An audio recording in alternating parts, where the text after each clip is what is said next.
अगर पत्नी की हत्या करने के बाद रुद्रपुर का वो आरोपी 20 रुपए का तंबाकू नहीं खरीदता तो कभी पकड़ में नहीं आता। उत्तराखंड के रुद्रपुर की यह घटना सुनोगे तो आपके होश उड़ जाएंगे। दरअसल एक पति ने अपनी पत्नी को गोबर के दलदल में डुबो दिया और फिर उसी दलदल में डुबो डुबो कर पत्नी की हत्या कर दी। आरोपी पति का नाम आजाद है, जो अपनी पत्नी से आजाद होना चाहता था। दलदल में डुबोने के बाद कीचड़ से सने कपड़ों में ही फरार हो गया।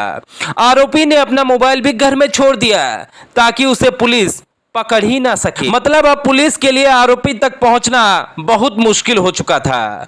पत्नी की हत्या करने के बाद फरार आरोपी के पास केवल 20 रुपए थे। ऐसे में उसने उस 20 रुपए का तंबाकू खरीद लिया, क्योंकि बिना तंबाकू के आरोपी 1 घंटा भी नहीं रह सकता था। ऐसे में तंबाकू लेकर उसने मुंह में दबाया और आगे निकल गया। लेकिन रुद्रपुर से उत्तर प्रदेश की ओर भागने के लिए अब उसके पास रुपए खत्म हो चुके थे। इसके बाद आरोपी लोगों से रुपए के इंतजाम करने में लगा रहा। गनीमत रही कि उसे कहीं से भी किसी ने भी 1 रुपए तक नहीं दिया, नहीं तो पुलिस के हाथ से भाग जाता और अभी इतने बड़े उत्तर प्रदेश में कहीं छुप जाता। पुलिस की अलग अलग टीमें लगाई गई थी, जो सीसीटीवी कैमरों की फुटेज खंगालने, संदिग्ध ठिकानों पर दबिश देने के साथ ही यूपी से सटे बॉर्डर में चेकिंग में जुट गई। बाद में पुलिस ने उसे किच्छा रोड से गिरफ्तार कर लिया। इस दौरान पूछताछ में उसने बताया कि हत्या के बाद जब वो घर से भागा तो उसके जेब में केवल 20 रुपए ही थे।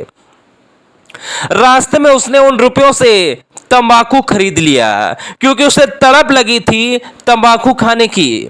अब उसके सामने भागने के लिए किराया नहीं था, इसलिए उसने कई राहगीरों से रुपए मांगे, लेकिन किसी ने नहीं दिए, जिसके कारण वो कई घंटे पैदल चलने के बाद थक गया और दूर तक नहीं जा सका।